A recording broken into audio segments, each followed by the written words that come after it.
मराठा आरक्षण की शरद संरक्षण ह्या माझ्या व्हिडिओला मी एक शीर्षक दिलंय. ते काय आहे? मराठा आरक्षण की शरद संरक्षण.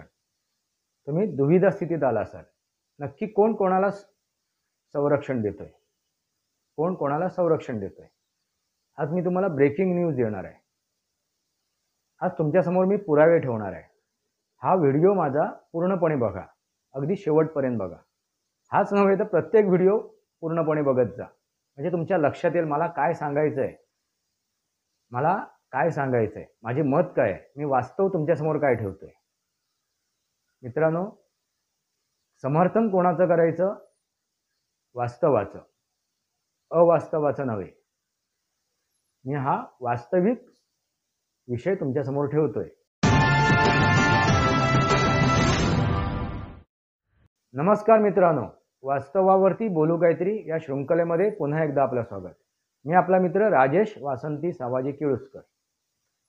मित्रांनो, मी तुमच्यासमोर आज गौप्यस्फोट करतोय, एक ब्रेकिंग न्यूज देतोय, एक वास्तव तुमच्यासमोर ठेवतोय. मी तुम्हाला पुरावे देणार आहे. कसले पुरावे देणार आहे? तर मराठा आरक्षण याच्या मागे कोण आहे, कसं आहे, का आहे, नक्की काय आहे मराठा आरक्षण हा विषय. मित्रांनो, मराठा आरक्षण हा अंतरवली सराटीमध्ये सुरू झाला. त्याचे जनक कोण आहेत? म्हणजे लोकांना दाखवण्यासाठी तरी जनक कोण आहेत? तर ते जरांगे पाटील. जरांगे पाटील यांचा मुखवटा आहे, पण चेहरा त्याच्या मागचा कोणाचा आहे हे तुमच्या मी लक्षात आणून देईल. अंतरवली सलाटीमध्ये ज्यावेळी ते उपोषणाला बसले त्यावेळी त्यांना कोण ओळखत होते? कोणी नाही, कोणालाही काही माहिती नव्हतं. त्यांचा कुठेही प्रचार प्रसार झालेला नव्हता, त्यांची कुठेही जाहिरात झाली नव्हती. पण ही जाहिरात कधी झाली? ज्यावेळी तिथे पोलिसांचा लाठीचार्ज झाला. मित्रांनो, हा लाठीचार्ज ज्यावेळी झाला ना, त्याला कारण काय आहे हे जर तुम्ही समजून घ्यायचा प्रयत्न केला तर तुमच्या लक्षात येईल ती गोष्ट. ह्याच्या मागे कोण आहे हा एक पहिला मी पुरावा तुम्हाला देतोय. सुरुवात कुठून झाली, त्यांची जाहिरात कशी झाली ते तुम्हाला सांगतोय. या आरक्षणाचा साठी जे ते उपोषणाला बसलेत त्याची जाहिरात कुठून झाली हे तुमच्यासमोर ठेवतोय मी.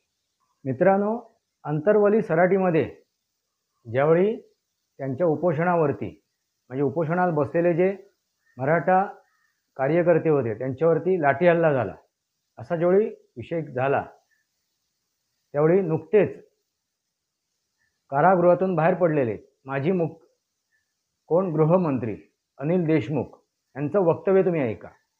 ते काय म्हणाले की हा लाठीचार्ज कोणी करवला? तर गृहमंत्र्याने, म्हणजे वर्तमान गृहमंत्र्याने. वर्तमान गृहमंत्री कोण आहेत? तर देवेंद्र फडणवीस यांनी हा लाठी हल्ला करवला आणि याचे आदेश कुठून आले? ते मंत्रालयातून. मित्रांनो, किती हास्यास्पद गोष्ट आहे. जोपर्यंत हा लाठीचार्ज झाला नाही तोपर्यंत ह्या जरांगेंना कोणी ओळखत नव्हतं. हे जे उपोषण चालू होतं, हा जो काय प्रकार चालू होता त्याबद्दल कुठेही जास्त वाच्यता नव्हती, किरकोळ बातम्या होत्या. मग अशा वेळेला देवेंद्र फडणवीस यांना त्याच्यात हस्तक्षेप करायची काही गरज नव्हती, की त्या स्थानिक लेवलला तो निर्णय घ्यायची त्यांना मुभा होती. पोलिसांना ती मुभा होती. किरकोळ गोष्टीसाठी प्रत्येक वेळी कुठलाही पोलीस खातं किंवा पोलीस ठाणं मंत्रालयाशी संपर्क साधत नाही. कुठेही किरकोळ गोष्टीसाठी तो तिथल्या तिथे तो विषय संपवतो. हगल्या मुतल्याला कोणी जात नाही केंद्रापर्यंत. म्हणजे गृहमंत्री, माजी गृहमंत्री मित्रांनो, ते जेव्हा बाहेर पडलेत कारागृहातून ते दोषमुक्त नाही आहेत. त्यांना जामीन मिळालेला आहे. ते अजून त्या दोषामध्ये आहेत, ते आरोप त्यांच्यावरती आहेत. अशी व्यक्ती, एका जिम्मेदार पदावरती ज्यांनी कार्यरत झालेलं आहे अशी व्यक्ती, ज्यांनी मंत्रालय हे सांभाळलेलं आहे अशी व्यक्ती ज्यावेळी अशा अवाच्य भाषेत वक्तव्य करते, आरोप ठेवते, चुकीचं भाषा करते, दिशाभूल करते, याचा अर्थ तुम्ही समजून जा, याचा अर्थ तुम्ही समजून घ्या. कुठेही मंत्रालयातून हे असे आदेश देण्याची गरज नसते. आजचा दिवस वेगळा आहे. वर्तमानात जी परिस्थिती निर्माण झाली आहे तिथे मंत्रालयाला अलर्ट राहणं गरजेचं आहे. तिथे मंत्रालयाला अलर्ट राहण्याचं गरजेचं आहे. पण त्यावेळीची जी परिस्थिती होती ती सामान्य स्वरूपाची होती. त्यावेळी त्या परिस्थितीमध्ये त्या स्थानिक लेवलला ते पोलीस खातं निर्णय घेऊ शकत होतं आणि त्यांनी तो घेतलेला निर्णय आहे. आणि तो निर्णय का घेतला? ती क्रियेला प्रतिक्रिया आहे. जी क्रिया त्या आंदोलकांनी केली त्याच्यावरती त्या पोलिसांची प्रतिक्रिया आहे. मित्रांनो, लक्षात घ्या, हे जे अनिल देशमुख आहेत हे कोणाचे समर्थक आहेत? तर शरदचंद्रजी पवार यांचे. ह्यावरून तुमच्या लक्षात आलं असेल. हा एक पुरावा आहे मित्रांनो. हे तुम्हाला मी एक पुरावे देतोय काय घडते नक्की. मित्रांनो, ह्याच्या मागचं डोकं कोणाचं आहे? ज्यावेळी लाठीचार्ज झाला, मित्रांनो, पोलीस आपल्या हातात कायदा आणि सुव्यवस्था घेऊ शकतात का? कारण ते कायदा आणि सुव्यवस्थासाठीच त्यांना तिथे ठेवलेलं आहे, ते कार्यरत आहे. असे पोलीस आपल्या हातात कायदा घेऊ शकतात का? हा पहिला प्रश्न आहे. कुठलीही व्यक्ती, पोलीस बाजूला ठेवा, कुठलीही व्यक्ती उगाच जाऊन कोणाच्या कानफाडात मारेल का? उगाच जाऊन कानफाडात मारेल का? सामान्य व्यक्तीची गोष्ट सांगतोय मी तुम्हाला. मित्रांनो, इथे जी क्रिया झाली आहे त्याला प्रतिक्रिया दिलेली आहे पोलिसांनी. पहिली क्रिया कोणी केली? तर ह्या जरांगे पाटील यांनी. भले त्यांनी स्वतः हातात दगड नाही उचलला, भले लाठी नाही उचलली, पण त्यांनी प्रवृत्त केलं लाठी उचलायला, दगड उचलायला. यावेळी तिथे पोलीस अधिकारी त्यांना भेटायला गेले होते आणि तुम्ही उपोषण सोडा, पाणी घ्या, तुमच्या जीविताला धोका आहे हे सांगायला. त्यावेळी त्यांची भाषा कशी होती तुम्ही ऐका. ते कोणत्या भाषेत बोलत होते ते तुम्ही ऐका, तुमच्या लक्षात येईल. पहिली त्यांची भाषा, त्यांचा आविर्भाव. मित्रांनो, हे सामोपचाराने ते घेऊ शकले असते. ज्यांना खरोखरच आरक्षण मिळवायचं असेल तर दंगा करून, मारामारी करून कुठलाही प्रश्न सॉर्ट आउट होत नाही, सुटत नाही, चर्चेतूनच होतो. ज्यावेळी त्या सरकारबरोबर त्यांना जर आपलं संभाषण करायचं आहे तर त्याप्रमाणे ते वागलेत का?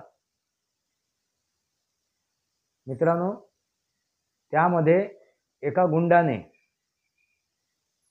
दगडफेक केली, त्याच्याकडून एक पिस्तूल सुद्धा हस्तगत केली गेली. तो कोणाचा निकटवर्ती आहे? शरदचंद्रजी पवार यांचा तो निकटवर्ती आहे आणि हे आता जगासमोर आलेलं आहे. मित्रांनो, त्यांच्या मागे जरांगे पाटील हा एक मुखवटा आहे. चेहरा कोणाचा आहे? तर शरदचंद्रजी पवार यांचा. आणि ही घटना कधी घडली, कधी सुरुवात होती आहे? ज्यावेळी राष्ट्रवादी त्यांच्या हातातून निघून गेली त्यावेळेला. ज्यावेळी त्यांना कुणकुण लागली, आता राष्ट्रवादी गेलेली आहे, जाते आहे, संपलंय, आपलं राजकीय भवितव्य संपुष्टात आलंय, मग काय करायला पाहिजे? तर मराठा आरक्षण. मित्रांनो, ते मुख्यमंत्री होते, केंद्रीय मंत्री होते, त्यावेळी त्यांनी मराठ्यांसाठी काय केलं, हे आरक्षण मिळवून देण्यासाठी त्यांनी कोणते प्रयत्न केले तुम्हाला दिसून येतील. काय प्रयत्न केले? उत्तर काय मिळेल? तर काही नाही.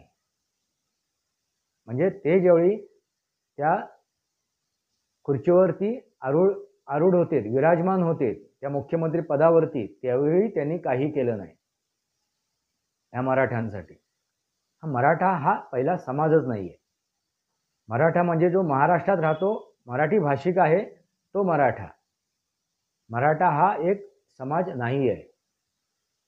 त्याची कुठेही नोंद नाहीये, इतिहासात त्याची कुठेही नोंद नाहीये. हा मराठा हा शब्द कुठून आला? तर ते मोगलांनी दिला. छत्रपती शिवाजी महाराजांच्या बरोबर सोबत असलेले प्रत्येक व्यक्ती हा मराठा आहे, म्हणून त्याला मराठा हा संबोधला गेला. महाराष्ट्रात राहतो, मराठी बोलतो, म्हणून तो मराठा. जसं मी यापूर्वी म्हटलं होतं, आपण म्हणतो यूपी बिहारचे भैये, भैया का म्हणतो आपण त्यांना? ते एक दुसऱ्यांना संबोधन करतात, भैया कैसे हो, भैया म्हणजे भाऊ, आणि त्याच्यातूनच हा भैया भैया आपण त्यांना संबोधायला लागलो, हा भैया आहे. ते त्यांना ब्रीद लागलं, ते ब्रीद लागलं, ते भैया आहे. तो केरळी आहे, तो बंगाली आहे, तो गुजराती आहे, गुजरातचा तो गुजराती आहे. तसाच महाराष्ट्रातला मराठी म्हणजेच मराठा. पहिली ही गोष्ट लक्षात घ्या. त्यामुळे छाती पिटू नका आपली. मी सुद्धा मराठा आहे, प्रत्येक जण मराठा आहे. छत्रपती शिवाजी महाराजांच्या या महाराष्ट्रात, या मायभूमीत प्रत्येक जण मराठा आहे. असो मित्रांनो, तर हे तथाकथित मराठा तिथे बसलेत. त्यांचा पहिला काय विषय होता की आम्हाला कुठून आरक्षण मिळालं पाहिजे? तर कुणबी समाजामधून. आम्ही कुणबी आहोत, म्हणजे ओबीसी मध्ये. त्यांनी ओबीसी मध्ये छेडछाड करण्यासाठी सगळं प्रकरण आणलं होतं. म्हणजे ओबीसीचे नेते उठतील आणि त्यांना विरोध करतील, आणि मराठा आणि ओबीसी जात नाहीये मित्रांनो. ओबीसी हा एक प्रकार आहे जो सरकारने काही समाजाला, जे तथाकथित समाज आहे, ज्या तथाकथित जाती आहेत, त्यांना ओबीसी या एका चौकटीत आणून बसवलेलं आहे. तर ओबीसी आणि मराठा यांच्यामध्ये काय होईल? द्वंद्व होईल. हे पहिलं त्यांचा एक काय होता? प्रयत्न होता. तो निष्फळ ठरला. कसा? पुढे येऊन तो निष्फळ ठरला. येईन पुढे त्याच्या. पण मित्रांनो, इथे लक्षात घ्या, लाठीचार्ज कधी केला गेला? ज्यावेळी त्यांच्यावरती, पोलिसांवरती दगडफेक केली गेली. महिलाही पोलीस तिथे होत्या, महिलाही पोलीस जखमी झाल्या. मग अशा वेळेला पोलीस गप्प राहतील का? आपण सामान्य व्यक्तीचा विचार करू. जर तुमच्यावरती एखादी क्रिया झाली, तुम्हाला प्रतिकार केला, क्रिया झाली तरच तुम्ही त्याला प्रतिकार करणार, प्रतिक्रिया देणार, की उगाच जाऊन कानफाडात मारणार समोरच्याच्या? पहिली क्रिया कोणी केली? तर या जरांगे आणि त्यांच्या समर्थकांनी दगडफेक केली, लाठीचार्ज केला, आणि त्याला उत्तर म्हणून पोलिसांनी लाठीचार्ज केला. मित्रांनो, लक्षात येते का? आणि दगडफेक ही केली असेल. म्हणजे सुरुवात कुठून झाली?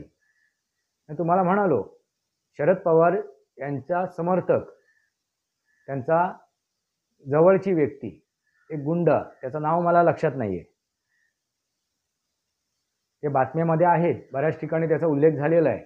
त्याच्याकडून पिस्तूल सुद्धा बरामद झालेली आहे, हस्तगत केलेली आहे.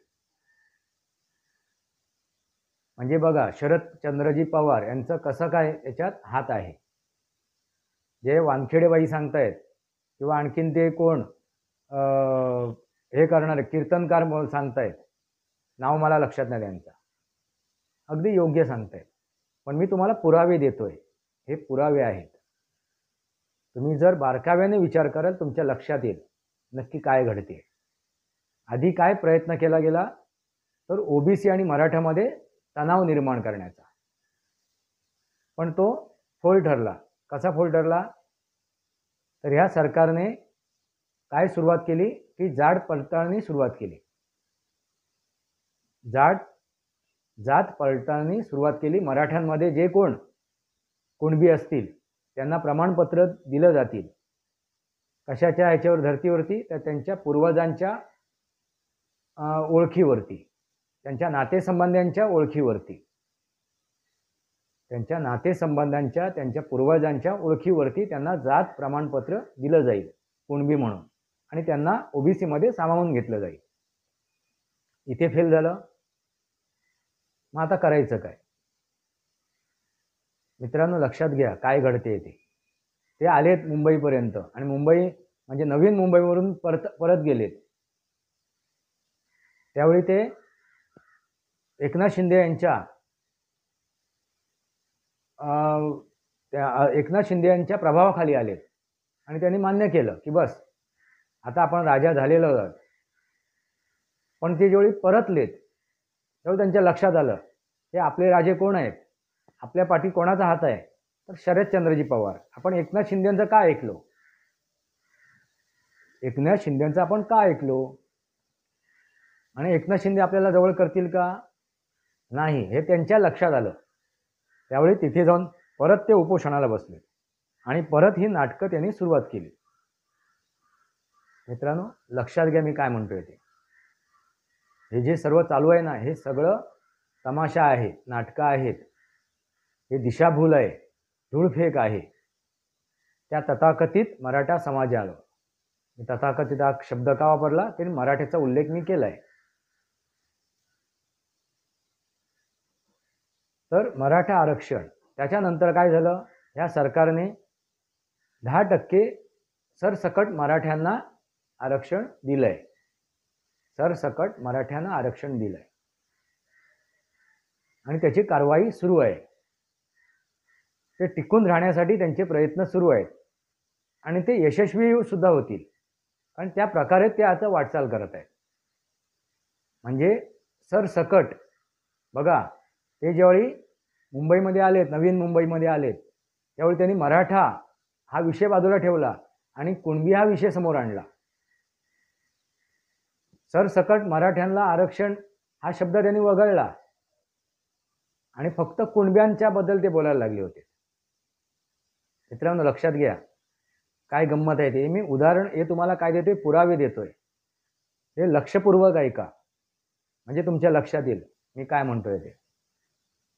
हे पुरावे आहेत मित्रांनो. ज्यावेळी सरसकट मराठ्यांना आरक्षण हवं होतं त्यावेळी ते फक्त कुणब्यांसाठी लढत होते. आम्ही कुणबी आहोत, आम्ही पूर्वीचे कुणबी आहोत, आमचे पूर्वज कुणबी आहेत, आमचे नातेवाईक कुणबी आहेत, हे सांगण्यासाठी ते काय करत होते, जोर लावत होते. कारण त्यांना ओबीसी आणि मराठ्यांमध्ये वाद निर्माण करायचा होता. पण ते जेवढे शस्त्र त्यांच्या हातून निघून गेलं, त्याची धार निघून गेली, त्यावेळी त्यांनी दुसरं शस्त्र उपर काढलं, ते म्हणजे परत उपोषण. मित्रांनो, लक्षात घ्या काय घडते ते, ह्याच्या मागे का आहे. आताच नुकतंच शरदचंद्रजी पवार यांना तुतारी वाजवणारा मनुष्य एक चिन्ह मिळालंय त्यांच्या संघटनेला, म्हणजे राष्ट्रवादी काँग्रेस शरद पवार या संघटनेला. राष्ट्रवादी काँग्रेस तर अजितदादा पवार यांच्यासोबत आहे, ते चिन्ह सुद्धा अजितदादा पवार घेऊन गेलेत, घड्याळ. त्याचा आता टायमिंग जुळेनासा झाला आणि त्यांना निवडणूक आयोगाने तुतारी वाजवणारा मनुष्य हे चिन्ह देऊन टाकलं. त्याबरोबर ते लगबगीने कुठे गेलेत, रायगडावर गेलेत. मित्रांनो, हे राजकारण आहे, ते छत्रपती शिवाजी महाराजांच्या पुढे नतमस्तक झालेले नाही आहेत. त्या रायरेश्वराच्या समोर नतमस्तक झालेले नाही आहेत. ते फक्त राजकारण करायला गेले. कारण छत्रपती शिवाजी महाराज हे या देशाचे आराध्य आहे, ह्या महाराष्ट्राचे आराध्य आहेत. पण ते मराठ्यांचे लीडर, मराठ्यांचे नेतृत्व करणारे असं त्यांना संबोधलं जाते. मराठा, छत्रपती शिवाजी महाराज हे मराठा आहेत असं त्यांना संबोधलं जाते. म्हणून मराठा ह्या जातीचे आपल्याला पाठबळ मिळावं आणि हे राजकारण व्हावं यासाठी ते रायगडावर गेले. बघा त्यांनी वेळ कशी साधली. यापूर्वी तुम्ही कधीही शरद पवार यांच्या मुखातून उत्स्फूर्त छत्रपती महाराज, छत्रपती शिवाजी महाराज यांचा उल्लेख कधीच ऐकला नाही. उत्स्फूर्तपणे त्यांचे उल्लेख केला आहे. ज्यावेळी त्यांना गरज होती, जी स्थिती होती, परिस्थिती होती, स्वहितासाठी, स्वमतलबासाठी त्यांनी त्यांचा वापर केला आहे. पण उत्स्फूर्तपणे त्यांनी कधीही छत्रपती शिवाजी महाराज यांचा उल्लेख केलेला नाही आहे, त्यांचा जयघोष केलेला नाही आहे. ते शाहू फुले आंबेडकर यांच्या पुरतेच मर्यादित राहिले. त्यांना शाहू फुले आंबेडकरांशी सुद्धा काही मतलब नाही आहे, काही लेणं देणं नाही आहे. ते सुद्धा राजकीय एक त्यांचं शस्त्र आहे, शाहू फुले आंबेडकर. आता शाहू फुले आंबेडकर त्यांच्यासाठी कामाला येत नाहीये. आता येतोय कोण? तर छत्रपती शिवाजी महाराज, मराठ्यांच्या स्वरूपाने, मराठा या समाजाच्या स्वरूपाने. म्हणून ते रायगडावर गेले. 40 वर्षापूर्वी आलो होतो म्हणून ते म्हणालेत. कुठेही इतिहासात त्याची नोंद नाहीये, कुठे भूतकाळात त्याची नोंद नाहीये, कुठे पुरावे नाहीयेत. शरदचंद्रजी पवार रायगडावर गेले होते म्हणून. निव्वळ राजकारण. आणि बघा मित्रांनो, कशी टायमिंग जुळून आणलं. ते रायगडावरून उतरलेत आणि इथून जरांगे पाटील मोर्चा घेऊन निघालेत मुंबईकडे यायला. ते पाणी सुद्धा प्यालेत, खाऊन पिऊन सुस्त मस्त झालेत. जोश आला त्यांना आणि ते मुंबईकडे निघालेत मोर्चा घेऊन. कोणाचा? तर मराठ्यांचा. मित्रांनो, त्या मोर्चामध्ये 10% हे जरांग्याचे हस्तक आहेत आणि 80% जे आहेत ना, ते संभ्रमित झालेले आहेत, ते दिशाभूल झालेले आहेत. ते त्यांच्यासोबत चालले आहेत की आम्हाला आणखीन काय, तुम्हाला जे मिळायचं ते मिळालंय. मित्रांनो लक्षात घ्या, मी या तथाकथित मराठ्यांना सांगतोय, तुम्हाला जे मिळायचं ते मिळालंय. एकतर ते कुणबी म्हणून आणि दुसरं म्हणून सरसकट 10% आरक्षण. याच्या पलीकडे तुम्हाला काहीही मिळू शकत नाही कायद्याने, नियमाने. जर तुम्हाला जर जबरदस्तीने आणायचं झालं तर संविधानामध्ये बदल करावा लागणार, जे कोणालाही मान्य होणार नाही. मग त्यावेळी बाबासाहेब आंबेडकर आणि मराठा हे विरोधात येतील. जी गोष्ट शक्य नाहीये त्याच्यासाठी तुम्ही हट्टहास करू नका. ही सगळी धूळफेक आहे. बघा कशी जुळवाजुळवी आहे, कशा ह्या कड्या एकमेकांशी जुळल्या गेल्यात. मित्रांनो लक्षात आलं का? काय झालंय? ज्यावेळी रायगडावर जाऊन शरद पवार खाली उतरलेत, त्याबरोबर जरांगे पाटील मोर्चा घेऊन निघालेत मुंबईकडे. आणि त्यांची भाषा ऐका. त्यांनी आरक्षणाबद्दल कुठलीही भाष्य केलेलं नाहीये, वक्तव्य केलं नाहीये. त्यांनी भाषा कोणती वापरली आहे? देवेंद्र फडणवीस. पहिल्यापासून सुरुवात झालीपासून, म्हणजे अंतर्वर्णी सराठीपासून, सुरुवातीपासून, पहिल्या दिवसापासून आज मी बोलतोय त्या तग्यात, त्या व्यक्तीने फक्त टार्गेट कोणाला गेलंय? तर देवेंद्र फडणवीस यांना. ज्या देवेंद्र फडणवीस यांनी आपल्या काळामध्ये, जेव्हा ते मुख्यमंत्री होते त्या काळामध्ये मराठ्यांना आरक्षण देण्यासाठी अगदी कसोशीने प्रयत्न केले. इथे काय वाद निर्माण करतायत? ब्राह्मण. तो बोलला, हा जरांगे, मी त्याला आता एकेरीमध्ये बोलतोय कारण तो एकेरी भाषात बोलण्याच्या लायकीची व्यक्ती आहे. हा जरांगे काय बोलतोय की बामण, त्या बामणाला, इथे बामणाचा काय संबंध आला, त्या जातीचा काय संबंध आला? तो आरक्षण घेतोयस की बामण आणि मराठ्यांमध्ये वाद निर्माण करतोय? परत तो काय म्हणतोय? मी सागर बंगल्यावर येतोय, मला गोळी घाला. अरे तुला कोण गोळी घालणार? तू आधी जिवंतच नाहीयेस, तुझं अस्तित्वच नाहीये. ज्याचं अस्तित्वच नाहीये त्याला गोळी कोण घालणार? हे सगळे दिखावे आहेत. काही दिवसानंतर त्याचं अस्तित्व शून्य झालेलं असेल. मित्रांनो हे वास्तव आहे. कारण ही व्यक्ती फक्त राजकारण करते आणि त्याच्या मुखातून हे आता सत्य बाहेर यायला सुरुवात झालेली आहे. त्यांनी फक्त देवेंद्र फडणवीस यांना टार्गेट केलेलं आहे. अवाच्य भाषेत शिव्यागाळ केलेले आहेत. मित्रांनो तुम्हाला जर काय हवंय आणि त्यांना तुम्ही जाऊन भेटणार आहात, ज्यांच्याशी तुम्हाला चर्चा करायची आहे त्यांना जर तुम्ही शिव्या घातल्या तर तो कसं काय तुम्ही त्यांना सामोरं जाल? मित्रांनो ह्या प्रकारामध्ये ह्या सर्व काळामध्ये तुमच्या एक लक्षात आलं असेल, ह्या व्यक्तीने कधीही शरदचंद्रजी पवार, सुप्रिया सुळे, अजितदादा पवार किंवा पवार कुटुंबीय यांच्या विरोधात ब्र काढलेला नाहीये, कोणतंही भाष्य केलेलं नाहीये. मित्रांनो, शरदचंद्रजी पवार ह्या सर्व गोष्टीला काय आहेत, जिम्मेदार आहेत.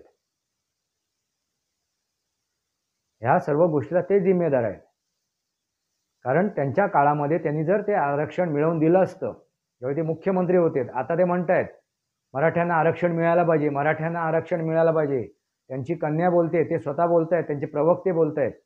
मग ज्यावेळी त्यांच्या हातात जेवढी सत्ता होती त्यांनी ही गोष्ट का नाही केली, हा पहिला प्रश्न आहे. मित्रांनो, राजकारण समजून घ्या. हे पुरावे देतोय मी तुम्हाला.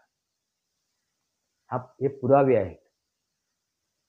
त्या तथाकथित मराठ्यांना सुद्धा मी हे पुरावे देतोय. जागे व्हा. तुम्हाला देवेंद्र फडणवीस हेच तुम्हाला काय देतील, तुमच्या मागण्या पूर्ण करतील, तुम्हाला आरक्षण देतील, तुम्हाला जे हवंय ते. कारण जरी ते उपमुख्यमंत्री असले तरी त्यांचा त्या सरकारवरती काय आहे, अंकुश आहे. मित्रांनो, लक्षात घ्या.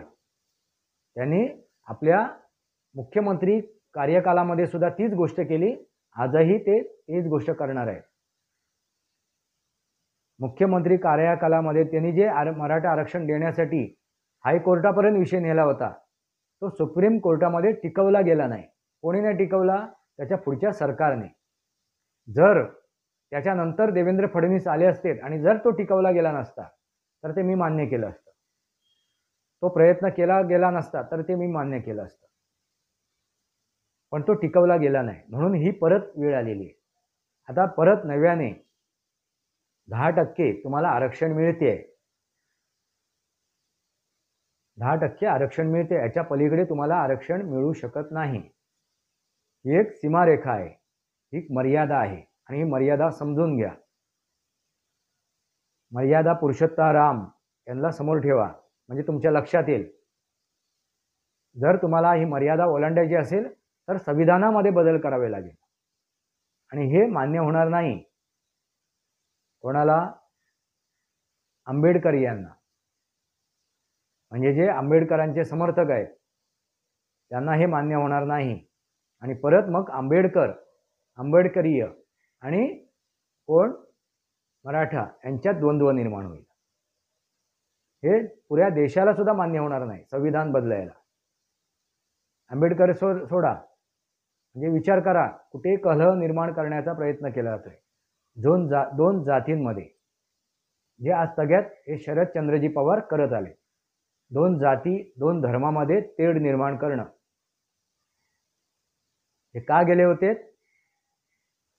तर मराठ्यांची दिशाभूल करण्यासाठी. कुठे? रायगडावरती. शरदचंद्रजी पवार हे रायगडावरती एवढ्यासाठीच गेले होते तर त्यांना मराठ्यांची दिशाभूल करायची होती.